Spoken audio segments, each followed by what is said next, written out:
Bonjour à toutes et à tous, y compris donc les gens qui nous rejoignent en ligne. Ça me fait plaisir d'accueillir ici aujourd'hui au CIRST David Chavalarias. Je vais le présenter en quelques mots. Donc, David Chavalarias est chercheur au CNRS en France. Il est directeur de l'Institut des systèmes complexes de Paris-Île-de-France. Ses travaux portent sur l'impact des réseaux sociaux sur nos sociétés et plus particulièrement sur le rôle qu'ils jouent dans nos sociétés démocratiques. Il a publié un ouvrage récemment dont nous allons parler aujourd'hui. Ce qui est intéressant, c'est qu'il développe ce qu'il appelle les macroscopes sociaux, qui sont des outils qui permettent d'observer, via l'analyse de traces numériques, les transformations de nos sociétés. Merci.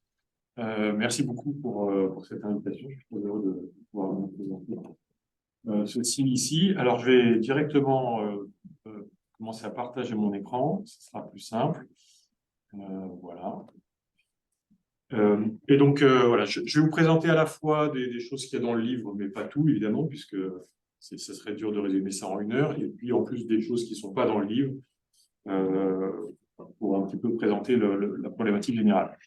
Alors déjà, donc, pour commencer, faut bien se rendre compte que on est dans tous ces environnements numériques-là. Donc là, il y en a juste quelques exemples, mais si vous vous demandez si vous les avez utilisés dans les dernières 72 heures, en général, la réponse c'est oui. Au moins l'un de ces réseaux, vous les avez utilisés. Et donc, on va essayer d'analyser comment ce genre d'infrastructure numérique à la fois contraignent la circulation d'informations dans les sociétés, contraignent la manière dont on forme des groupes sociaux et aussi ouvre des nouvelles opportunités pour les acteurs qui voudraient gagner de l'influence sur nos sociétés. Alors, de manière générale, un des points de départ du livre, et c'est vraiment quelque chose qui a fait partie d'un peu de mes motivations pour écrire ce livre qui est vraiment écrit pour être grand public, c'était que j'étais très impressionné par la transformation de cet état-là à cet état-là, qui sont en fait les 2 photos, une prise le premier jour de la présidence Trump et une le dernier jour de la présidence Trump.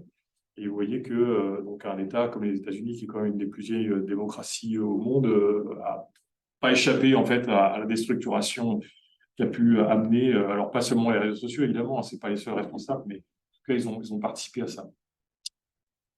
Ce qui est important aussi de bien comprendre, c'est que ce n'était pas un phénomène de mode. C'est-à-dire que 1 an après, c'est un sondage qui a été fait 1 an après donc l'invasion du Capitole, vous aviez encore plus de la moitié des républicains et plus de 40% des démocrates qui pensaient que peut-être ça serait bien de faire 2 États-Unis différents, avec d'un côté tous les États bleus et de l'autre côté tous les États rouges, ce qui veut dire que vous avez un degré de polarisation de la société qui est extrême et avec un sentiment de ne pas avoir plus rien en commun en fait avec ce que l'on perçoit comme le camp d'en face. Donc, quand on arrive à ce niveau-là, je trouve que c'est très très grave et il faut essayer de comprendre pourquoi. C'est aussi une situation qui se répète, puisque on a eu la même chose au Brésil il y a quelques temps. Exactement le même scénario, avec un personnage très équivalent à Trump.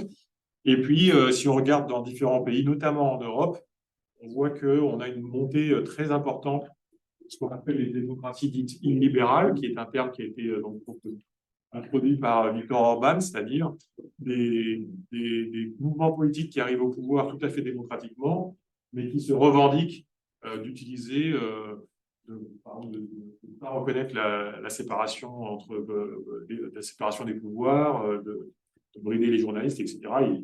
Ils revendiquent cette attitude comme une attitude autocratique.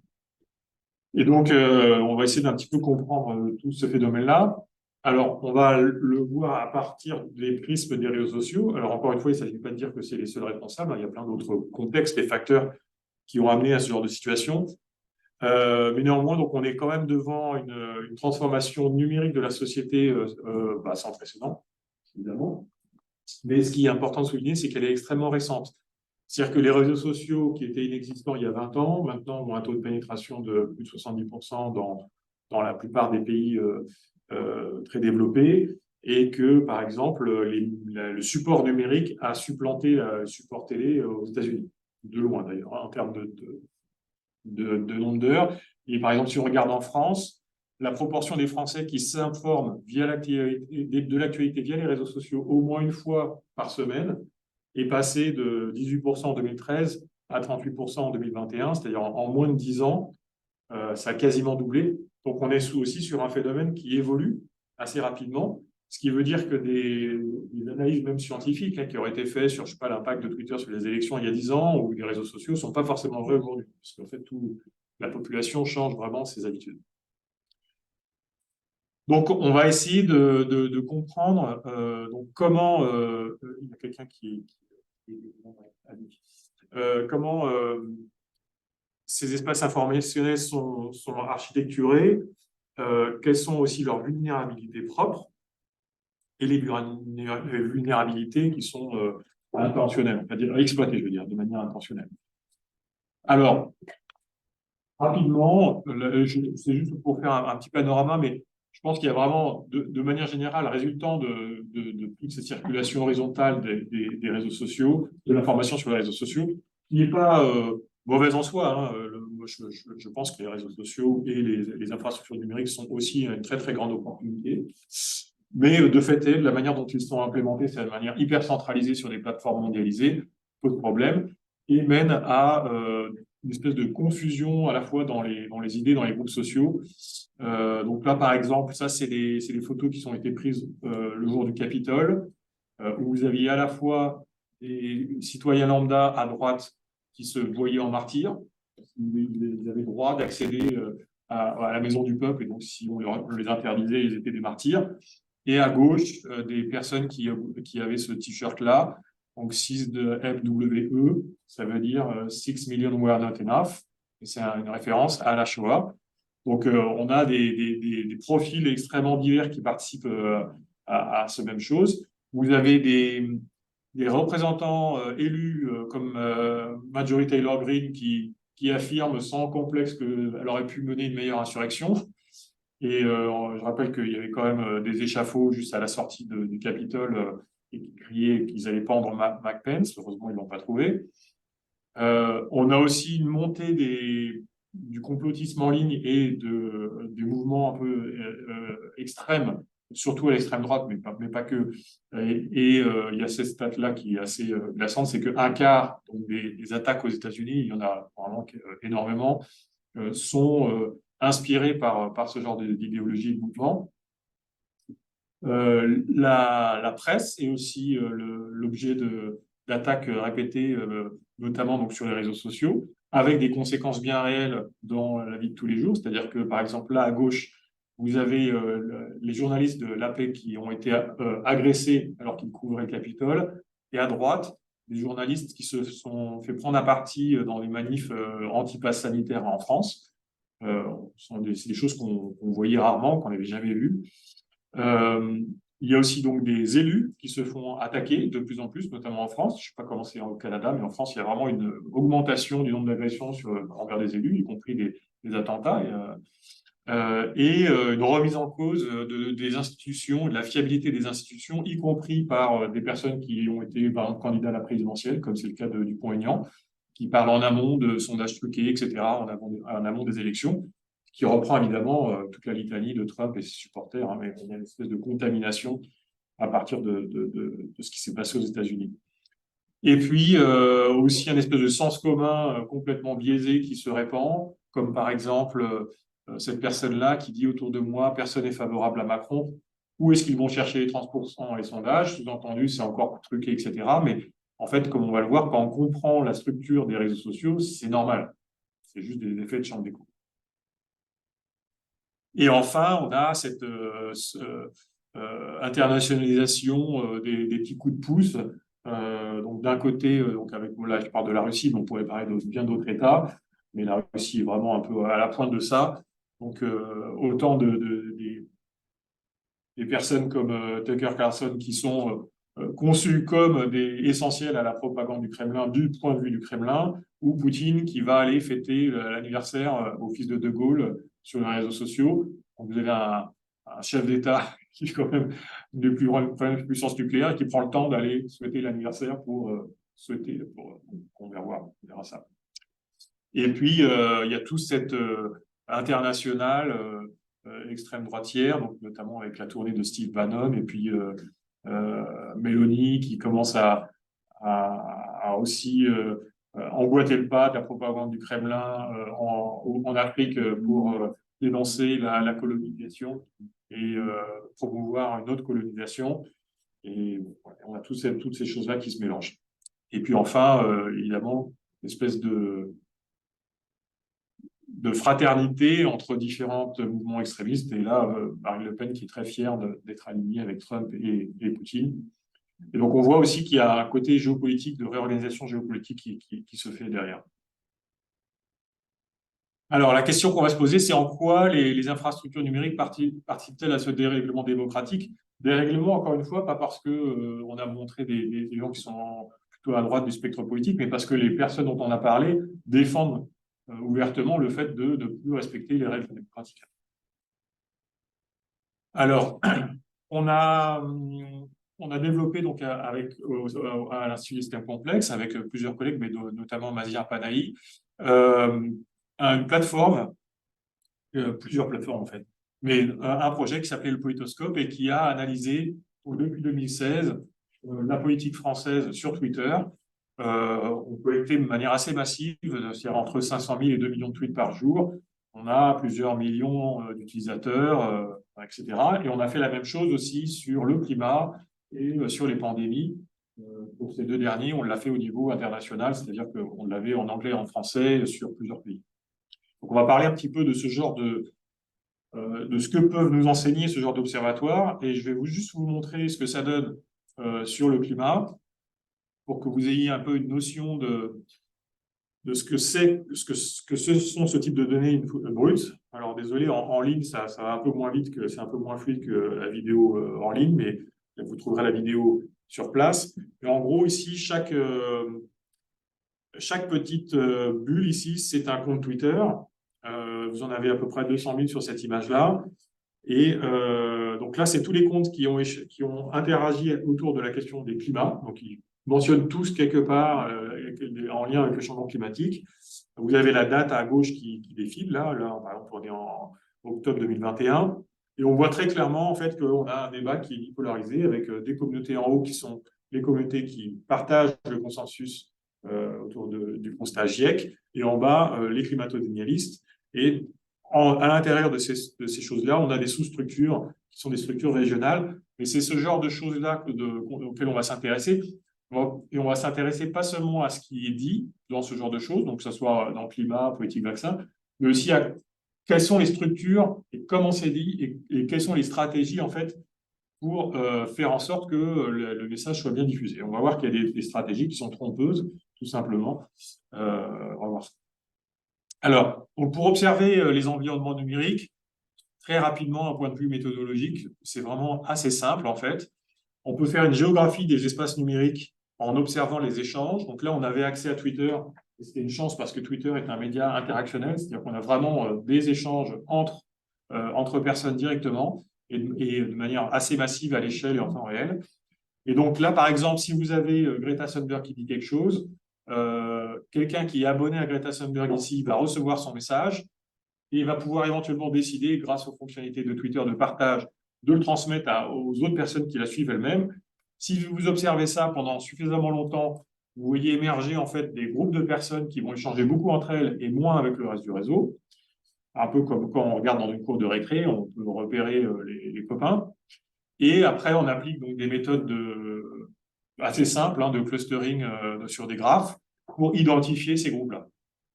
Et donc, quand vous faites ça, au niveau climat, vous avez ça. Donc là, par exemple, ça, c'est le changement climatique en 2019, avec donc à droite les climato-sceptiques, à gauche les pro-climat, et à l'intérieur de chaque grand ensemble, des sous-ensembles qui sont des ensembles géographiques. Et là, vous avez la même chose pour la politique française, où là, en fait, pour ceux qui connaissent un peu, mais en gros, là, on va vraiment de gauche à droite. La gauche est à gauche, la droite est à droite.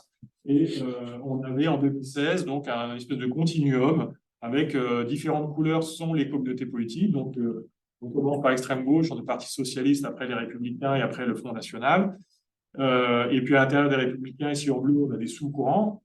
Mais donc, on arrive comme ça à reconstituer d'une certaine manière les contiguïtés idéologiques des personnes et la manière dont elles se forment en communauté politique et même comment ces communautés politiques interagissent entre elles.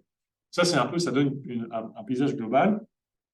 On a beaucoup travaillé sur ça. Donc, ce genre d'image, on pouvait le faire tous les jours, jusqu'à ce que Musk décide de couper. Donc, mais ce qui va être intéressant, c'est comment est-ce que l'on peut, en fait, à partir de ça, analyser à la fois comment l'information circule en ligne, mais aussi comment on fait du social en ligne. Donc là, par exemple, c'est le même paysage, sauf que c'est juste avant le premier tour des présidentielles de 2017. Donc, ça, vous voyez, c'est un petit peu différent de tout à l'heure.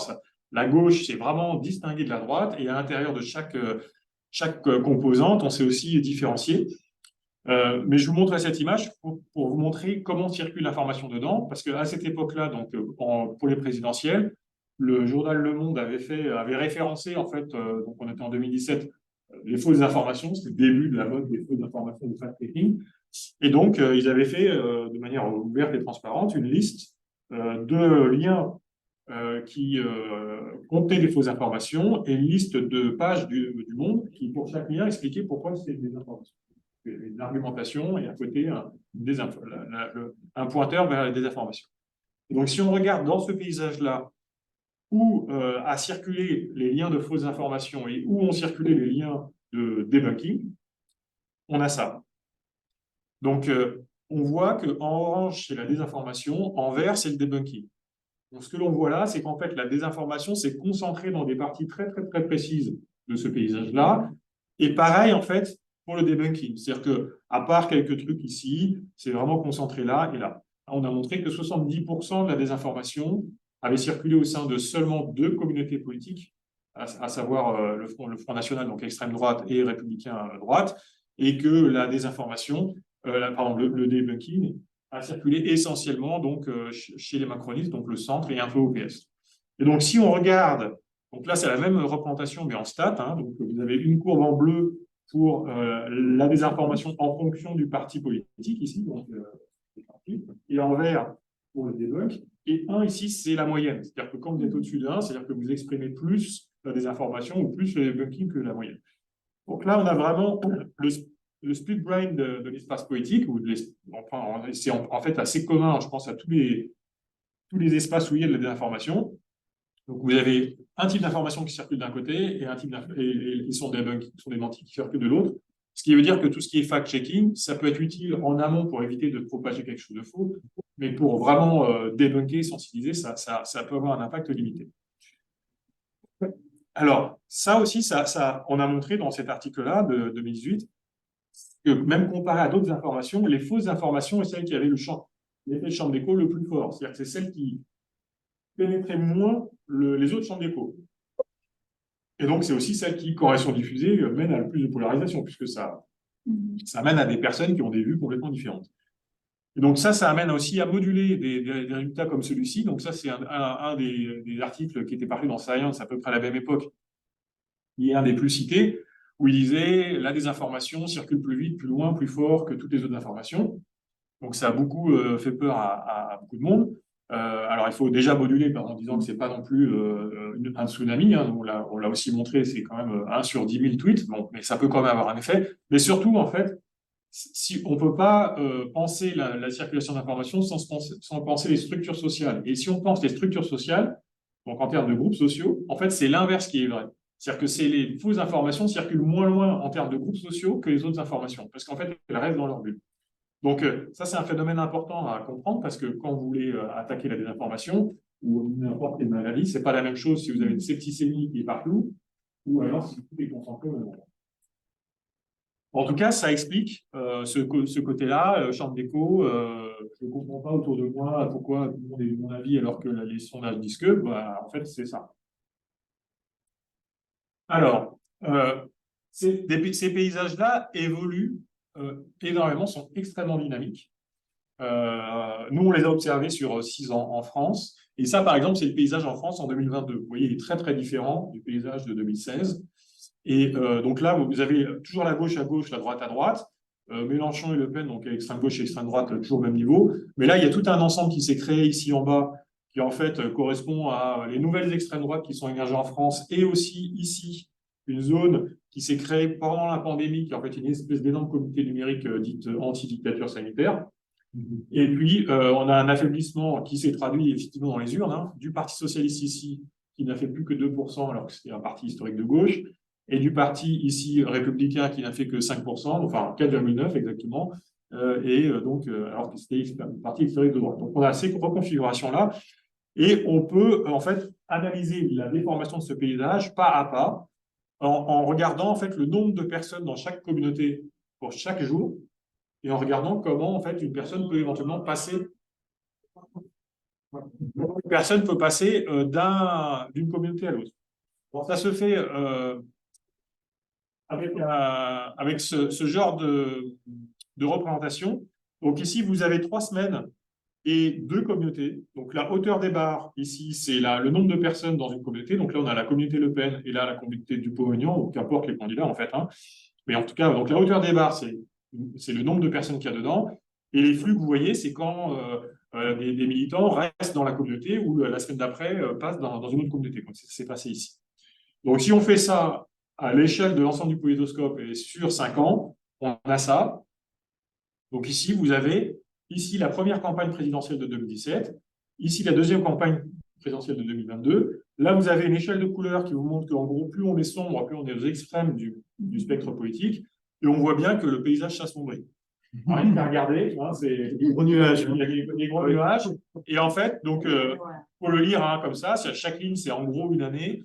Et en fait, on peut, je ne vais pas le détailler là parce que je n'ai pas le temps, mais en fait, toutes les bifurcations qui sont là-dedans, des changements, des réorganisations de communautés, des alliances, etc., se traduisent en fait, correspondent à des phénomènes qu'on a vus en politique. Et même, on peut voir des choses dedans qui sont officieuses en politique. Des gens qui disent on dit que, mais on n'a pas le preuve, on peut le voir là-dedans. Donc ça, c'est ce paysage-là. Et donc, si on regarde maintenant juste en termes d'images, et qu'on les met côte à côte, 2016 et 2022, on voit qu'il y a vraiment une réorganisation de l'espace politique, et notamment donc l'émergence ici d'une espèce de trait d'union entre la gauche de la gauche et l'extrême droite, à travers ce bout violet ici, qui est une communauté donc anti-dictature sanitaire, et qui a vraiment complètement changé la manière dont les mobilisations se faisaient en ligne, et puis aussi hors ligne, etc. En France, on a aussi les Gilets jaunes, il y a on est très fort pour les manifestations. Mais aussi, en parallèle de ça, ça ne s'est pas seulement radicalisé en termes de composition, mais aussi quand on regarde la négativité des tweets, donc comment les gens s'expriment, ça c'est une autre équipe qui l'a mesuré, on voit qu'entre 2012 et 2022, le taux de tweets qui sont dits négatifs, c'est-à-dire insultants, dénigrants, etc., est passé de 31% à 50%. Donc, vous avez aussi une transformation de comment on dit les choses. C'est ça qu'on va essayer de décortiquer maintenant en termes de mécanique des réseaux sociaux. Alors, j'ai ciblé sur quelques mécaniques. Hein. Il y en a plusieurs, bien plus dans le livre, mais ceux-là sont vraiment prototypiques. Alors, la première, c'est la question de savoir, en fait, comment on forme des nouveaux liens en ligne et même hors ligne. Hein. Donc, il y a cette citation de George Romans que j'aime bien, c'est où il se pose la question de savoir si on est amis parce qu'on partage des intérêts ou si on se met à partager des intérêts parce qu'on était amis avant. En fait, évidemment, c'est les deux qui se font. Mais ce qu'il faut bien comprendre, c'est qu'en ligne, la manière de trouver des personnes qui partagent nos intérêts sont complètement différentes que hors ligne, puisqu'il y a notamment la fonction de recherche. Et autre citation aussi, ça c'est Boris Cyrulnik, mais on pourra en mettre plein parce que la littérature socio, psycho, neuro est pleine de ça. C'est vraiment de rappeler le fait que on se forme par interaction au contact des autres, hein, depuis la plus jeune enfance jusqu'à l'âge adulte. Et donc la manière dont les différents groupes sociaux sont mis en contact, dont les différentes personnes sont mises en contact, va influencer la manière dont les personnes vont forger leur identité. Donc si vous passez d'une société où les personnes interagissent vraiment localement avec leurs voisins et une société où vous pouvez interagir à l'autre bout du monde sans autre coup, vous changez forcément quelque chose. Alors, il se trouve que donc, dans le groupe physique, dans le monde physique, si on regarde des études de sociologie, donc par exemple aux États-Unis, il y a le côté de homophilie, c'est-à-dire le fait d'interagir de manière préférentielle avec des gens qui nous ressemblent. Et il y a plein de manières de ressembler à quelqu'un. On peut se ressembler sous la forme de l'âge, la religion, l'éducation, etc., etc. Donc, j'en étais donc sur un constat assez simple, hein, c'est que donc hors ligne, donc les traits d'homophilie, les traits qui participent à l'homophilie sont souvent en fait des traits donc de type âge, religion, etc. Imaginez que suffit de se souvenir avec nos amis de collège, ben, on les a toujours, etc. Et donc ça, c'est des traits qui sont liés à des choses que l'on ne peut pas changer. On ne peut pas changer son âge, on ne peut pas changer là où on a fait ses études, etc. Alors que dans les mondes numériques, on a donc ça, c'est l'homophilie de statut. Dans les mondes numériques, on a une prime à l'homophilie de valeur, c'est-à-dire, en gros, qu'est-ce qu'on pense, qui on est, qu'est-ce qu'on défend, puisqu'on le voit directement sur la page Facebook de quelqu'un, qu'est-ce qu'il a raconté ces derniers mois, etc. Et on a aussi le fait de pouvoir chercher, tout simplement, tous ceux qui sont de telle obédience ou qui défendent telle valeur, et donc l'homophilie de valeur est plus présente. Et donc, on va avoir déjà une manière un peu différente, avec des pondérations différentes sur la question de l'homophilie, qui est vraiment un des piliers de la formation des groupes sociaux. Et aussi, l'homophilie de valeur est beaucoup plus manipulable. Je peux faire semblant d'être de droite alors que je suis de gauche, ou d'être de gauche alors que je suis de droite, etc. C'est très facile sur les réseaux. Donc ça introduit une certaine vulnérabilité, on va le voir. Et donc, quand vous couplez ça avec le fait qu'il n'y a plus de frontières, vous avez la massification de ces réseaux, puisqu'on peut faire des groupes de taille quelconque, le fait qu'on puisse chercher, comme je l'ai déjà dit, et qu'on a un biais de confirmation qui en plus est renforcé dans certains environnements, donc on renforce ce côté effet de champ d'écho.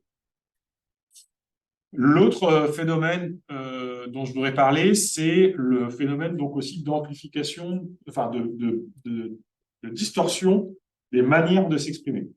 Alors pour le comprendre, il faut bien voir, donc, si par exemple on prend Facebook, en moyenne sur Facebook, les utilisateurs ont un peu plus de 300 amis, c'est une moyenne, mais c'est évident que on ne peut pas lire tout ce que ces 300 amis disent tous les jours. Donc Facebook a proposé un truc hyper pratique, c'est le fil d'actualité qui a été dupliqué après sur Twitter et sur tous les médias sociaux, où il vous montre en gros ce qu'a dit votre environnement social. Le problème, c'est qu'en fait, il ne vous montre qu'une partie, il vous montre 20%. C'est un ordre de grandeur. Hein. Et donc, si vous avez un réseau social qui vous montre 20% et qui vous, en gros, vous cache, vous enlève 80%, la question, c'est comment sont choisis ces 20%. Et c'est là où ça devient intéressant, parce qu'ils ne sont pas du tout choisis par hasard, puisqu'ils sont choisis de manière à optimiser les revenus de la plateforme. La plateforme vous donne des choses gratuitement, donc elle veut en retour avoir de l'argent. Et donc, la quasi-totalité des contenus vus par les utilisateurs sont issus de recommandations de cette manière-là. Hein, donc, c'est les 20% par rapport aux 80%.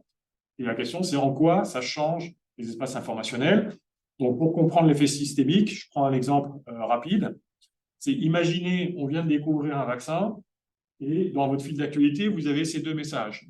À gauche, on vous dit que le vaccin est efficace à 90% et est safe pour les enfants de 5 à 11 ans, donc on va l'autoriser. Et à droite, on vous dit le contraire, on vous dit attention, on vous trompe, c'est dangereux pour vos enfants, etc. Sachant que sur ces fils d'actualité, les choses sont faites pour que vous ayez à cliquer pour en savoir plus. Parce qu'en fait, ils veulent apprendre en fait, qu'est-ce que vous regardez effectivement, donc ils forcent le clic pour regarder, pour que vous ayez plus. Donc là, la question c'est sur quoi vous allez cliquer. Donc, là, si vous réfléchissez 2 secondes, ce que l'on voit, c'est que en moyenne, les gens vont cliquer plutôt à droite. Et ça, c'est parce que c'est un truc tout à fait normal, c'est qu'il y a un phénomène en psychologie qui s'appelle le biais de négativité, c'est-à-dire qu'on a tendance, toute chose n'est pas par ailleurs, à essayer de comprendre qu'est-ce qui peut nous menacer. Et donc, si on a le choix entre plusieurs infos, on va d'abord regarder celle où il y a un danger. Donc là, à droite, il y a clairement un danger. Si j'ai des enfants, je risque de les tuer, donc je vais savoir ce qui se passe. Le problème, donc, c'est que toutes ces actions de visionnage, de clics, etc., sont enregistrées par les plateformes et servent à vous recommander les 20%. Et la plateforme, elle, ce qu'elle cherche à faire, c'est d'optimiser un critère qui, lui, est donné au niveau de l'intégralité de la plateforme et qui est un critère dont on suppose que c'est ce qui va optimiser les revenus de la plateforme. Et donc, par exemple, chez Facebook, avant 2018, le critère, c'était je veux que mes utilisateurs passent le plus de temps possible sur la plateforme. Et donc, c'est la consigne donnée aux ingénieurs. Donc, tous les ingénieurs essayent d'optimiser le design, etc., pour que les gens passent le plus de temps possible sur la plateforme.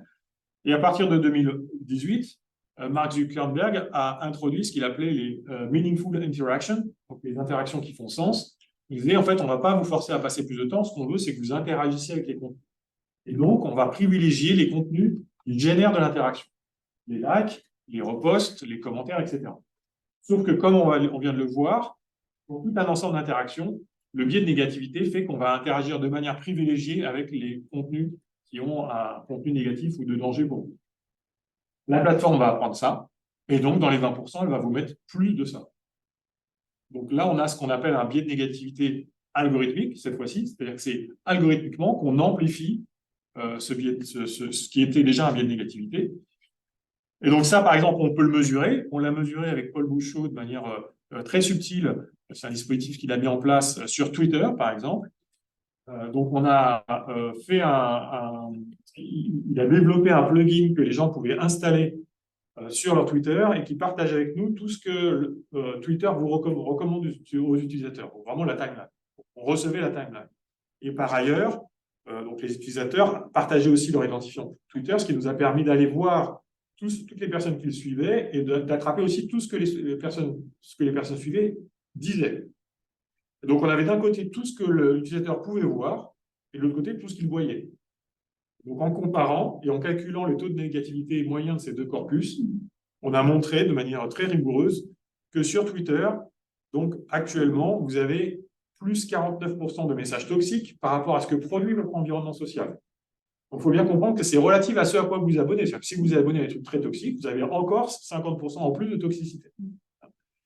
Et donc ça veut dire que ça va déformer déjà votre perception de l'environnement. Et en plus, ça, c'est une moyenne, c'est-à-dire qu'il y a des utilisateurs qui vont être à plus que 300%. Donc, vous pouvez avoir des gens qui sont dans des espèces de trous de lapin. Et donc, non seulement donc, ça va modifier la perception, mais ça va aussi modifier la structure du réseau social. C'est-à-dire que vous imaginez bien que si vous donnez une prime au contenu toxique, vous donnez aussi une prime aux personnes qui produisent le plus de contenu toxique. Donc, vous les rendez plus visibles, donc vous augmentez la probabilité pour qu'ils aient des followers, et donc au final, vous les mettez au centre du réseau. Et ça, c'est une autre étude là, qui est soumise, qui sera publiée plus tard, enfin qui est en cours d'évaluation. Mais à droite, donc là, on a aussi fait une étude théorique en simulant le réseau social et en le calibrant avec les données réelles que l'on a, et on montre que, donc, on retrouve le biais de négativité qui est mesuré de manière empirique ici, sur le premier article, mais en plus, on montre que structurellement, ça va mettre les utilisateurs les plus toxiques au centre du réseau. C'est-à-dire que dans les 1% des utilisateurs les plus connectés, vous avez une surreprésentation de 30 ou 40% des utilisateurs les plus toxiques. Donc en fait, rien que le fait de maximiser un critère économique, l'engagement, qui ne vise pas à créer de la toxicité, hein, mais c'est juste le critère économique de Facebook ou de Twitter, va en fait reconfigurer l'ensemble du réseau numérique en ligne. Et ça a des impacts aussi hors ligne, puisque évidemment, par exemple, les partis politiques et les journaux communiquent aussi via les réseaux sociaux. Donc, s'ils se rendent compte qu'ils sont invisibilisés sur les réseaux sociaux, ils vont devoir changer leur communication. Donc ça, c'est les Facebook Files qui ont révélé ça. Donc, Frances Haugen qui a révélé ça en été 2021. Vous pouvez montrer que des partis politiques, et c'est aussi le cas de journaux, donc sont venus se plaindre auprès de Facebook en disant « Depuis que vous avez fait votre modification en 2018, eh bien, on a été obligé d'adapter notre communication de 50-50 entre, en gros, messages positifs et messages négatifs à 80-20. » C'est-à-dire qu'en fait, vous changez le paysage informationnel. Et ça veut dire que une plateforme comme Facebook, qui a 3 milliards d'utilisateurs, change une ligne de code ou un module chez elle, et du jour au lendemain, tout le monde doit s'adapter. Et il n'y a aucun contrôle de ce truc. Ça commence un peu à venir avec notamment les réglementations européennes, mais c'est facile. Autre exemple, par exemple, depuis que la question c'est l'engagement et plus le temps passé, eh bien, le temps d'une vidéo joue négativement sur sa diffusion sur Facebook. Puisqu'en fait, si vous passez 2 heures à regarder une vidéo, bah, vous êtes passif, donc vous n'interagissez pas. Donc ça veut dire qu'on construit un monde où les contenus vidéo, en tout cas sur Facebook, qui sont les plus diffusés sont les plus courts. Et donc, il faut arriver à passer le changement climatique en 1 minute 30, etc. Sinon, ça ne passe pas. Donc, on change aussi la manière de diffuser les produits culturels. On a montré aussi, toujours là sur Twitter, dans le même article, que non seulement ça déforme le taux de négativité, mais ça déforme aussi la perception du paysage politique.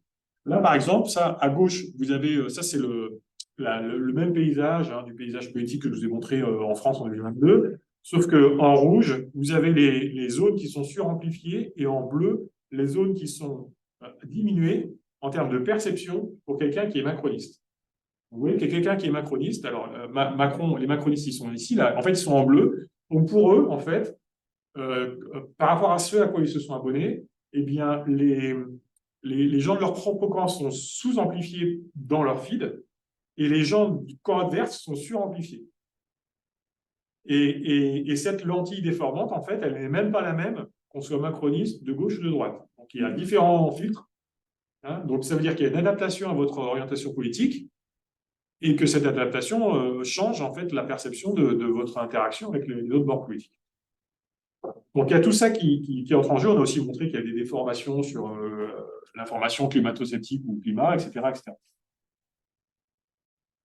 Donc ça c'est une première chose, c'est que les infrastructures numériques, de par leur design et le fait qu'en fait elles sont pas, c'est pas des infrastructures qui sont faites pour faire du social, c'est des infrastructures qui sont faites pour faire du commerce. Et donc, elles ont des objectifs commerciaux qu'elles ne croisent pas du tout avec des éventuels objectifs de biens communs, sociaux, etc. Et ces objectifs commerciaux, intrinsèquement, juste par design, mènent à des modifications à la fois de la manière dont on fait société, mais même des distorsions qui sont délétères, puisque voilà, augmenter le taux de négativité, par exemple, on ne peut pas dire que ce soit souhaitable. Il y a un autre cas de théorie qui permet aussi de penser l'impact du numérique sur les réseaux sociaux que j'aime beaucoup. J'avais commencé à explorer déjà il y a plus de 10 ans. C'est tout ce qui est la théorie de la cybernétique et notamment les réflexions de von Förster. Alors là, on va aller sur des réflexions scientifiques qui avaient lieu avant l'ère Internet. Et dans un article que je m'en souviens plus tard, j'ai montré qu'en fait, elles avaient été après confirmées à l'ère Internet. C'est-à-dire qu'en fait, avant l'ère Internet, on avait conscience que tout ce qui était propagation, contagion, mimétisme, etc., ça avait de l'importance. Il y a eu plein d'études dessus, mais on n'a jamais eu le matériel brut à l'échelle de la seconde et sur des pays entiers de voir ces dynamiques-là. Et après, on a pu les tester, enfin, elles ont été testées de manière en fait complètement incidente par des équipes, mais donc là, on vient avant l'ère Internet. Donc, ça, c'est Jean-Pierre Dupuis dont j'étais dans son laboratoire à un moment donné, qui rapporte ça. Lui, il avait été, donc c'était en 76, à un workshop de Ivan Illich, donc, qui est un des penseurs de la contre-productivité, et qui, notamment, en fait, contre-productivité, qui est la notion selon laquelle un système donc, qui est conçu pour remplir une fonction quelconque, à partir du moment où il est déployé à trop grande échelle, où il passe un certain seuil, va se retourner contre les fins pour lesquelles il est conçu et va échapper d'une certaine manière au contrôle des hommes. Donc, il parlait de la médecine qui corrompt la santé. Donc, par exemple, avec les antibiotiques, on va trop l'utiliser, puis après on va avoir des résistances aux antibiotiques, et on va créer des maladies mucosomiales, l'école qui bétifie, le transport qui immobilise, etc., etc. D'ailleurs, Jean-Pierre Dupuis avait calculé que si on prend en compte le coût du transport, c'est-à-dire en termes de temps qu'on passe pour acheter sa voiture, etc., au final, on ne va pas plus vite que le vélo. mais bon, c'est du genre de réflexion qu'ils avaient à l'époque. Mais donc, Ivan Illich était à ce workshop, et puis expliquer son concept de contre-productivité. On a eu d'ailleurs l'alimentation industrielle qui se transforme en poison, on a eu la vache folle, etc. Enfin, on les a eu ces règles-là. Et il y avait von Förster dans la salle, donc, qui était donc un des pères de la seconde cybernétique, donc les systèmes auto-organisés. Et voici ce qu'il lui a répondu. Je le mets dans ces termes, enfin, c'est les termes rapportés par Jean-Pierre Dupuis. Et donc, il explique que, en fait, ce que Ivan Illich essaye d'écrire, s'il le traduit en termes de sémantique, c'est en fait la causalité circulaire entre le tout et les parties. Et il explique que quand vous avez un collectif donc, qui interagit de manière décentralisée entre eux et qui sont plus ou moins corrélés, dont les actions sont plus ou moins corrélées, ça crée des mouvements collectifs. Donc ça, c'est vraiment tous les systèmes complexes, l'analyse des systèmes complexes qui s'intéressent à ce genre de phénomène. Et, mais là où il insiste, c'est le fait de dire, donc quand vous avez des entités qui interagissent pour former des collectifs, ça peut être des nuées, des tourneaux, des piétons, n'importe. Un des paramètres qui est hyper important, c'est de savoir à quel point les comportements des uns sont corrélés avec les comportements des autres. En gros, à quel point ils s'influencent mutuellement dans leurs actions. Et ce qu'il disait d'un point de vue systémique, c'est de dire, en fait, plus les comportements sont corrélés, c'est-à-dire plus mon action va déterminer plus ou moins votre action à vous, plus la connaissance de ce que fait une partie du système de la part d'un observateur à l'extérieur va apporter l'information sur le comportement de tout le système. Si vous avez des gens qui sont attachés à une corde, bah, si je tire une personne et tout le monde vient au bout de la corde, donc je sais où tout le monde va aller. Donc, ce côté corrélation des interactions entre personnes, qu'on peut mesurer de plein de manières différentes, lui, il appelait ça rigidité ou trivialité. Et donc, il a formulé une conjecture qui est la suivante. Il disait, plus les relations interindividuelles sont triviales, au sens où le comportement de l'un détermine le comportement de l'autre, plus le comportement de la totalité apparaîtra aux éléments individuels qui la composent comme dotés d'une dynamique propre qui échappe à leur maîtrise. Typiquement, les réseaux sociaux ont introduit quoi? Par exemple, le retweet. C'est-à-dire, moi, je fais un truc, vous retweetez, c'est-à-dire, en fait, vous répétez exactement la même chose et ça se transmet à autre chose. Il n'y a pas pire, pas meilleure rigidité. Hein. Alors après, c'est pas forcément une probabilité de 1, mais là, vous avez vraiment une grosse rigidité. Eh bien, si vous observez après, du coup, les mouvements, de vagues de retweets et de qu'est-ce qu'il va faire, je sais pas, on a eu là récemment avec tout Israël, ce qui se passe en Israël, plein d'informations, désinformations, etc.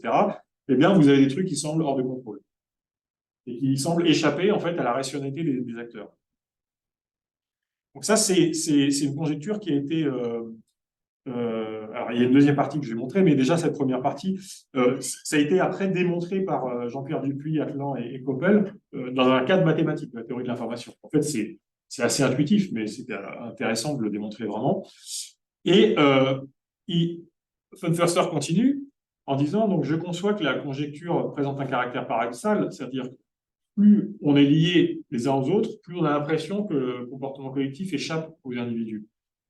Donc, mais il dit ça n'a de sens que parce qu'on prend le point de vue intérieur au système, donc des éléments sur la totalité, c'est nous qui regardons la vague des informations, etc.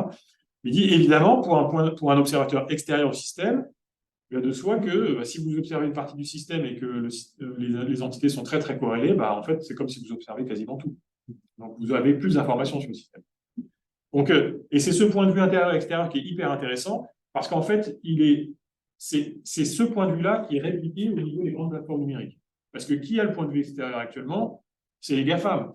Comme on l'a montré, nous, on l'a eu d'une certaine manière avec le politoscope. Et moi, initialement, je me suis lancé dans cette étude à grande échelle de Twitter pour montrer ça, pour montrer la différence entre le point de vue intérieur et extérieur et l'étudier.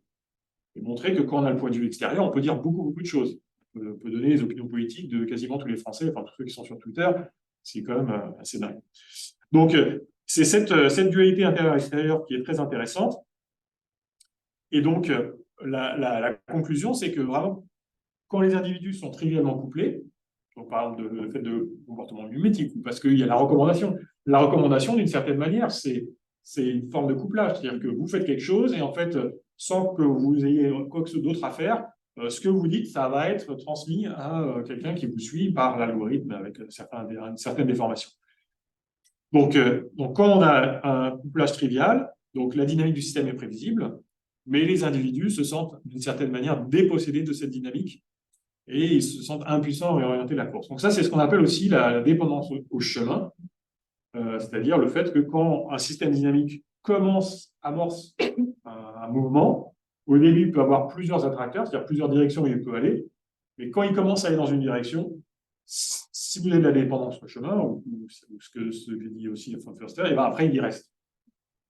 Donc, on pourrait vous donner plein d'exemples, mais typiquement, le clavier QWERTY, le clavier QWERTY, c'est un sous-optimal parce que ça a été inventé pour éviter que les marteaux des machines à écrire se croisent. Donc, en fait, ça a été conçu pour ne pas taper trop vite. On est passé à l'ordinateur, il n'y a plus ce problème-là. Et comme tout le monde, maintenant, s'est tapé QWERTY ou AZERTY, que tous les claviers sont QWERTY AZERTY, on garde ce système qui est sous-optimal par rapport à Beto ou Oracle, qui sont faits pour... Donc, en fait, on économiserait en termes de santé publique énormément de troubles musculo-squelettiques si on passait tous à un autre clavier, sauf que non, on est coincé dans notre réfracteur. Alors, juste un peu en image pour vous illustrer le truc, parce que ça a été répliqué, mais je n'ai pas le temps de le détailler, sur des manières, encore une fois, complètement par hasard et sans faire référence à von Förster, c'est ce que je détaille dans cet article-là, donc par des personnes qui ont s'intéressé au marché culturel. Et donc, ce qu'il faut bien comprendre, c'est par exemple, imaginez que ça, c'est une dimension de goûts musicaux, par exemple. Vous avez les goûts musicaux là, et puis là, vous avez la distribution des goûts musicaux dans les populations, telle qu'elle pourrait être mesurée objectivement. Et après, vous rajoutez donc, dans les interactions entre les personnes du couplage, notamment par exemple dans les évaluations des chansons, le tri des chansons, etc. Eh bien, quand vous regardez effectivement ce qui est consommé, eh bien, la distribution de ce qui est consommé peut changer du tout au tout. C'est-à-dire que plus vous avez un couplage fort, en fait, plus la distribution de ce qui est consommé va être différente de la distribution réelle. Et en plus, elle va être imprévisible au sens où elle peut arriver là ou arriver là. Évidemment, ça, c'est des exemples factices, hein, mais c'est pour vous dire que il y a ce double phénomène, c'est que d'une part, plus vous augmentez la corrélation, donc l'influence sociale, la corrélation entre les personnes, plus vous augmentez l'imprédictibilité de ce qui est effectivement réalisé en termes de dynamique sociale, donc par exemple la consommation culturelle, les opinions politiques, n'importe. Donc ça peut aller dans plusieurs modes comme ça très différents. Donc ça, c'est une imprédictibilité a priori, c'est-à-dire avant que quelque chose commence, vous ne savez pas où ça va. Avant qu'il y ait la polémique entre Hamas et Israël, on ne sait pas du coup où va pencher la balance. Est-ce que les gens vont plus croire que c'est Israël ou plus croire que c'est Hamas qui a fait exploser l'hôpital? On ne peut pas savoir. Mais une fois que la dynamique est enclenchée, eh bien, on peut assez vite prédire où elle va aller. Et une fois qu'elle est là, elle reste. Même si vous avez des démentis, etc., ça reste. Donc ça, c'est vraiment l'effet injection et modification de l'influence sociale via les réseaux sociaux. Et donc, notamment, une des thèses, la thèse principale du Toxic Data, c'est de dire qu'il faut choisir entre, d'un côté, le modèle économique des plateformes numériques et de l'autre côté, la démocratie. On ne peut pas avoir les deux longtemps. Et une des raisons, c'est qu'en fait, pour quelqu'un qui a le point de vue extérieur, augmenter l'influence sociale, donc les likes, les recommandations, etc., ça augmente la prédictibilité. Ça, c'est von Förster. C'est un théorème mathématique, c'est prouvé. Ça augmente la prédictibilité pour celui qui a toutes les données. Mais ça augmente aussi à la fois l'imprédictibilité, c'est-à-dire l'instabilité du système, hein, qui peut aller dans des trucs qui sont complètement décorrélés des préférences des gens. Et comme on va le voir aussi, ça augmente la manipulabilité du système parce qu'en fait, quand il y a un système dynamique comme ça qui commence, par exemple, savoir est-ce qu'on va croire que c'est plutôt Israël ou le Hamas qui a fait sauter l'hôpital ou alors que ça va être bien distribué, en fait, c'est les premiers moments qui vont être décisifs. Les premières heures vont être décisives. Et donc, si vous êtes capable d'agir au premier moment, et c'est pour ça qu'il y a eu énormément de désinformation, de propagande des deux côtés, vous êtes capable d'agir sur ces premiers moments, et en fait, vous fixez l'attracteur final. Donc, en fait, donc, à la fois, vous rendez le système plus prédictible, vous le rendez plus manipulable. Les plateformes numériques, elles, qu'est-ce qu'elles cherchent? Elles cherchent à avoir des systèmes prédictibles puisqu'elles veulent vendre. Donc, si vous pouvez prédire qui va acheter le prochain bouquin de Intel, c'est mieux pour vous. Donc, Amazon met plein de recommandations. Donc, eux, ils ont intérêt à augmenter donc, le niveau d'information sociale dans le système. Mais du coup, ça aussi, par la même occasion, ça le rend plus instable, en plus de le rendre plus toxique, etc., comme on a parlé. Et donc, ça amène à des problèmes.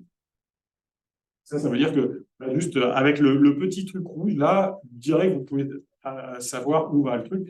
Et par exemple, les gens qui travaillent qui essayent de programmer, par exemple, les salles de cinéma, un film qui sort le mercredi soir, ils savent combien de salles il faut qu'ils programment. Parce qu'en fait, la dynamique du mercredi, avec tous les effets de rating, etc., les gens qui disent oui, c'était super, etc., ils savent qu'en fait, c'est fixé. Donc, pour résumer sur Funfirster, donc les nouvelles technologies de l'information, la communication, en fait, elles changent ce qu'on peut appeler les points de rigidité des relations interindividuelles. On va créer des points d'influence sociale, on va aussi créer des modes de partage qui vont favoriser la contagion. On va simplifier en fait l'interaction sociale pour que ça soit plus viral et donc plus prédictive. Donc la conséquence, c'est qu'on a des dynamiques collectives qui sont plus contingentes et moins prédictibles a priori. Donc ça, c'est ce que je viens de dire. Donc on renforce la dépendance au chemin. Mais on a aussi des dynamiques qui deviennent plus manipulables et plus prédictibles pour ceux qui ont un point de vue extérieur. Ça veut dire qu'en fait, presque mathématique, c'est-à-dire que l'intérêt des grandes plateformes est contraire à l'intérêt des collectifs qui ont intérêt à avoir une dynamique un peu stable, etc. Alors, évidemment, c'est exploité. Je ne sais pas combien de temps il me reste, mais j'en ai plus pour longtemps. Donc, juste mentionner rapidement que, évidemment, tout ça, c'est exploité. C'est-à-dire que sur Internet, si vous êtes un chien, personne ne le sait. Il y a eu des chiens qui ont voté au primaire des Républicains, par exemple. Donc, il y a un phénomène, il y a quelque chose qui s'appelle, par exemple, l'astroturfing, qui est le fait de créer l'illusion d'un consensus ou d'un soutien spontané d'une foule à une cause en démultipliant la présence en ligne, via des faux comptes, etc. Alors, ça existait avant. Hein. Bon, par exemple, il y a des politiques qui achètent des figurants pour leur meeting, pour faire croire qu'il y a beaucoup de monde. Hein. Ça, Trump l'a beaucoup fait. Mais ça existe en politique, dans le showbiz, dans la vente en ligne. Mais en fait, avec le numérique, ça a été industrialisé. Et par exemple, donc, il y a des logiciels qui s'appellent des sock puppets qui sont développés, qui permettent de démultiplier les personnages en ligne, c'est-à-dire de créer des fausses identités en ligne, donc des personnes qui vont avoir un compte Twitter, un compte Facebook, etc., et qui vont agir de manière consistante sur tous ces comptes. Et en fait, derrière, il y aura une seule personne qui va piloter 200 comptes comme ça. Et par exemple, en 2011, l'État américain a investi quasiment 3 millions de dollars pour développer ce genre de logiciel. Et depuis, on sait que ça s'est complètement développé. Il y a, par exemple, l'année dernière, il y a quelques mois, il y a eu l'affaire Team George qui a explosé dans plusieurs médias au niveau international. Donc ça, c'est une compagnie israélienne qui vend tout simplement. Alors, il y a des barèmes pour 15 millions. Vous retardez, pour 15 millions de dollars, vous pouvez retarder la date d'une élection dans un pays, par exemple. Ça coûte 15 millions de dollars. Ils vont faire tout un foin pour que ça... Et après, c'est dégressif en fonction de ce que vous voulez faire. Mais donc, il y a des services, des sociétés qui proposent ce genre de services. Et donc, nous, on a montré, ça vous l'avez aussi dans le bouquin, que ça a été utilisé notamment en 2017 dans l'entre-deux tours de la campagne présidentielle Macron-Le Pen. Et là, c'est des gens, des groupes a priori d'extrême droite américaine, même si c'est toujours dur de dire exactement qui est qui, mais qui sont venus sur le territoire français numérique pour se faire passer pour des militants de un tel et favoriser Le Pen. Et tout le truc aussi, c'est que cet astroturfing-là, non seulement il s'agit de créer l'illusion d'une foule pour les personnes, c'est-à-dire on va créer plein de faux comptes qui vont interagir avec vous et vous faire croire que dans votre entourage, tout le monde pense que, mais c'est aussi tromper les algorithmes. Et ça, c'est très lié à ce que j'ai montré au début, c'est-à-dire le fait que l'espace numérique est structuré en chambre d'écho fait que quand vous êtes dans votre chambre d'écho et que vous voulez faire de la désinformation, c'est très dur de sortir en fait, parce que justement, elle est reliée principalement dans la chambre d'écho. Donc, une des manières de sortir de la chambre d'écho, c'est de faire croire à l'algorithme global de recommandation de votre plateforme qu'il y a quelque chose d'intéressant pour tout le monde. Et donc là, vous pouvez vous synchroniser. Et à ce moment-là, si vous vous synchronisez, comme c'est des algorithmes qui sont basés sur des métriques commerciales, puisqu'elles veulent compter le nombre de clics, eh bien, elles vont être trompées par le fait que tout d'un coup, il y a 10 000 personnes qui s'intéressent, par exemple, à Nobody Likes Pierre Poilievre. C'est peut-être pas le cas, hein. C'est peut-être pas de l'astroturfing. Mais l'objectif, c'est d'arriver dans les top tendances d'un truc comme Twitter. Parce qu'à partir du moment où vous êtes dans les tendances, à ce moment-là, en fait, vous êtes visible de toutes les boules de filtre, enfin, toutes les chambres d'écho, et là, vous pouvez passer votre message bien plus largement. Et juste pour vous illustrer un exemple, de ce genre d'action. On en a fait plein, mais un exemple qu'on a vraiment illustré récemment, c'est sur le changement climatique. En ce moment, on a sorti une étude qui s'appelle The New Forms of Climate Denialism and Climate Skepticism, donc avec Paul Bouchot, Victor Chomel et Victor Panahi. Donc, parce qu'on a aussi cet observatoire sur le climat depuis maintenant 6 ans, et on a analysé, ce que je vous ai montré tout à l'heure, les vidéos, on voyait les comptes, on a analysé ça pour essayer de montrer, en gros, en quoi les stratégies de diffusion d'informations du camp climato-sceptique étaient différentes des stratégies du camp pro-climat, indépendamment de la véracité de ce qu'ils disent. On a montré plein de trucs, et notamment on a montré qu'ils utilisaient allègrement des campagnes d'astroturfing. Bon, ça c'était à gauche, ça c'est juste un tweet de Greta Thunberg le 19 juillet par rapport à un événement du 18 juillet où elle disait grande vague de chaleur, et c'était en Europe, on avait des plus 40 degrés partout. Je rappelle aussi que ça continue. Ça, c'est en ce moment. Donc, c'est l'anomalie d'augmentation de température en ce moment. Donc, c'est juste pour dire qu'on est sur un phénomène bien réel. Donc, il n'y a pas de problème pour ça. Néanmoins, donc, il y a des gens qui le contestent. Et par exemple, le 20 juillet 2022, on a vu tout à coup une très forte hausse du climato-dénialisme, et même à l'échelle mondiale et dans plein de pays. Faut voir que, par exemple, en France, le climato-scepticisme a pris 8% en un an entre 2021 et 2022, ce qui est énorme. Et aux États-Unis, le niveau de climato-scepticisme est de 41%. Au Canada, c'est à peu près 34 ou 35%. Et en France, c'est 37%. Ça, c'est des études sociologiques. Ce n'est pas des études c'est des enquêtes représentatives, etc. Donc, on va essayer de comprendre pourquoi. Donc là, par exemple, vous avez un exemple. Cette vidéo-là, c'est donc, oui, on peut lire, c'est pris la main dans le sac. Un directeur technique de CNN avoue qu'après avoir cherché à instiller la peur dans l'esprit des gens avec le Covid, on va maintenant utiliser les changements climatiques pour contrôler les populations. Parce que comme le Covid est en train de diminuer, on va utiliser le changement climatique. Donc, il y a une longue vidéo où ce gars-là, qui est censé avoir été pris en caméra cachée, donc à révéler des choses sans le vouloir, explique que voilà, c'est vrai que pendant un moment donné, c'était le Covid, mais que maintenant, comme le Covid est en train de partir, c'est avec le climat que le CNN va remettre sur le devant de la scène. Alors, il ne dit pas, et puis il dit parce que la peur, ça fait vendre. Bref. Cette information-là, donc cette vidéo a été tournée, elle a été sortie en avril 2022. Il y avait des rumeurs qui circulaient dès janvier 2022 qui disaient, vous allez voir Project Veritas, qui est en fait le think tank d'extrême droite qui a sorti ce truc-là, en train de se pencher sur CNN, vous allez voir ce que vous allez voir. Donc en avril, le truc il sort, mais sur un truc un peu plus long qui mettait aussi en cause Trump, enfin bref. Mais pas spécial. Il y avait l'information sur le climat, mais pas spécialement là-dessus. Et puis, par rapport à la question climat, c'est resté un peu sous les radars. Et soudainement, le 20 juillet, entre le 20 et le 22, sur 2 jours, vous avez quasiment 50 000 comptes qui vont commencer à parler de ce truc-là et relayer. Donc, 50 000 comptes, là, vous voyez tout à l'heure, là, on était sur ici, là, vous avez 18 000 posts qui met en top tendance. 50 000 comptes, ça le met en top tendance. Vous avez CNN Expose, machin, etc., top tendance. Et puis après, ça repart. En fait, si nous, on a analysé ces 50 000 comptes, qu'ils étaient, enfin, comment ils s'organisaient. Et ce que l'on voit, c'est que, donc là, vous avez la dynamique de publication, le nombre de tweets, vous voyez que c'est explosif, et puis après, ça redisparaît. Et là, vous avez la distribution, alors c'est pas la même échelle de temps. Là, on revient sur plusieurs mois avant, alors que là, on est centré sur l'événement. Là, c'est la distribution des dates de création des comptes qui ont participé à cette explosion-là. Donc, c'est le moment où ils se sont enregistrés sur Twitter. Vous voyez qu'en avril, il y a un pic anormal. Donc, en fait, il y a quasiment 2000 de ces comptes qui ont été créés sur 7 jours. Et ça, c'est vraiment la signature de comptes qui ont été créés pour faire de l'astroturfing. Et en fait, en faisant un peu des péréquations entre les comptes suspendus, etc., on peut estimer que, grosso modo, on peut avoir jusqu'à 50% des 43 000 comptes qui, en fait, étaient des faux comptes.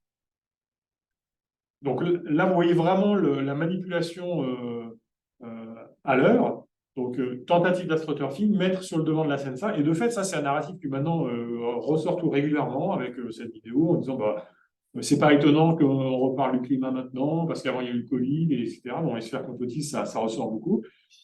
Et donc, on a, d'une certaine manière, créé le problème.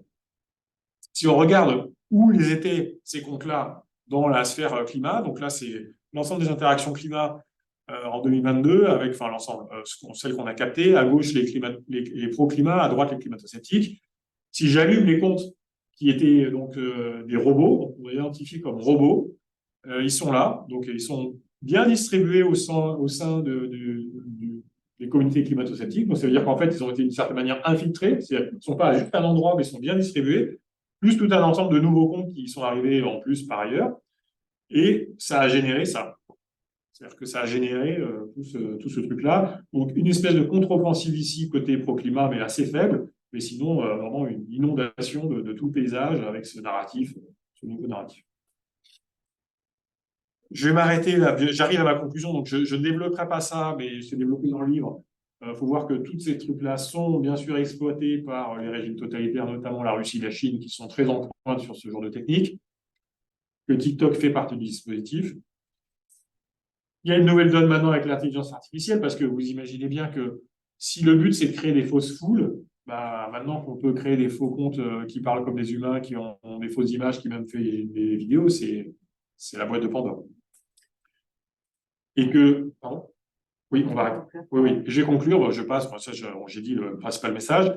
Mais donc, juste pour conclure sur ces choses-là, donc, on a vraiment donc une nouvelle donne de la big tech, c'est-à-dire au sens où la recentralisation d'Internet autour de quelques grandes plateformes, où il y a uniformisation de tout ce qui est algorithme de circulation d'informations, mais avec aussi donc, les phénomènes de déspatialisation, massification, c'est-à-dire qu'il n'y a plus de frontières. On peut créer n'importe quel groupe qui est suffisamment... si vous avez 1000 personnes sur Terre, ils arrivent à créer un groupe qui va être viable, ils vont atteindre une masse critique.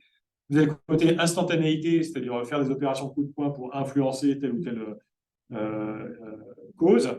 Et puis le côté confusion des identités et des messages, c'est-à-dire on se fait passer pour et on va créer des fausses foules.